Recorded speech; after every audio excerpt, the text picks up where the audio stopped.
Bonjour à tous, nous poursuivons aujourd'hui avec la 6e Mishnah, toujours du 7e Pérec, toujours concernant ce din que l'ouvrier a le droit de manger pendant son travail. Un ouvrier qui a été engagé pour cueillir du raisin a le droit de manger de ce raisin pendant son travail. Il a été engagé pour cueillir des figues, nous avons vu, il a le droit de manger de ces figues.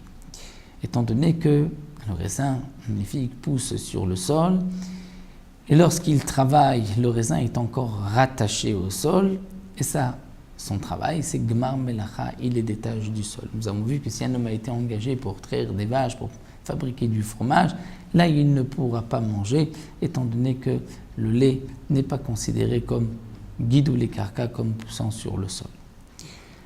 Quel est le din si un homme propose « je vais travailler, mais je ne mange pas ». Je vais juste recevoir, mon salaire, mais je ne mangerai pas. Est-ce qu'un homme peut le faire? La Mishnah nous dit oui, quand c'est sa dame, à l'aider Atzmo, pour lui-même, il peut dire voilà, je m'engage à prendre de l'argent, à être payé, mais à ne pas manger. La Mishnah poursuit pas seulement pour lui-même, il peut faire ce tnaï, mais à l'idée bno bito agdolim. Si ces enfants qui sont gdolim, qui sont grands, le père pourra dire tu vas leur donner de l'argent, mais tu ne les nourris pas. Ou à l'idée avdo vishifrato agdolim. Si un homme a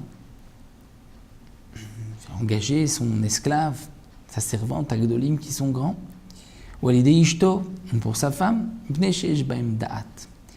étant donné que les enfants qui sont déjà gdolim, l'esclave, la servante, la femme, ont date, ont une conscience, c'est-à-dire ils sont conscients que le mari ou que le père, le malabait, a proposé leur service sans manger, ils seront juste payés, donc ils ont accepté. On considère et ils ont su et ils ont accepté. Mais si un homme va chez celui qui a engagé, on dirait Réhouven, va chez Shimon, Shimon a engagé les enfants de Réhouven, mais des enfants qui sont mineurs, qui sont petits, qui ont moins de 13 ans.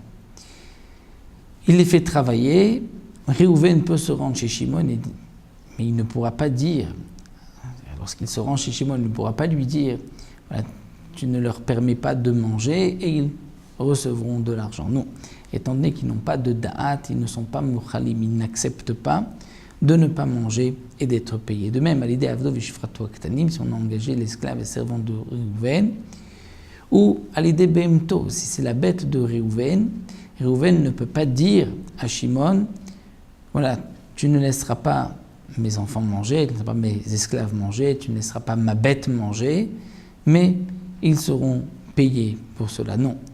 Là, on ne peut pas, mais étant donné qu'ils n'ont pas de date, ils n'ont pas de conscience.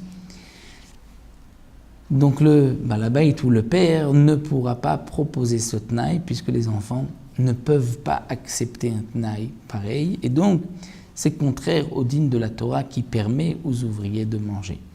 Donc nous avons vu ici que bien que la Torah permet à un homme de manger, si il pose comme condition, c'est-à-dire il renonce à cette nourriture, veut juste être payé pour son travail, il peut renoncer à cette nourriture.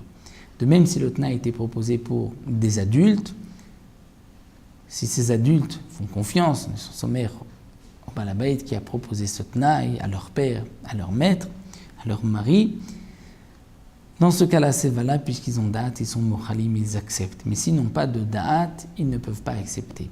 Donc Réhouven ne pourra pas donner sa bête à Shimon et dire à Shimon, tu l'empêches de manger, tu me payes juste pour le travail, étant donné que la Torah interdit d'empêcher la bête de manger. Et la bête, elle, n'accepte pas cette condition, elle n'est pas mochelet, donc il faut la laisser manger pendant son travail.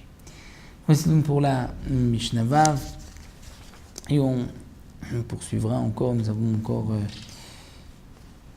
si on peut dire, une Mishnah et demie concernant les dynimes de l'ouvrier qui mange pendant son travail.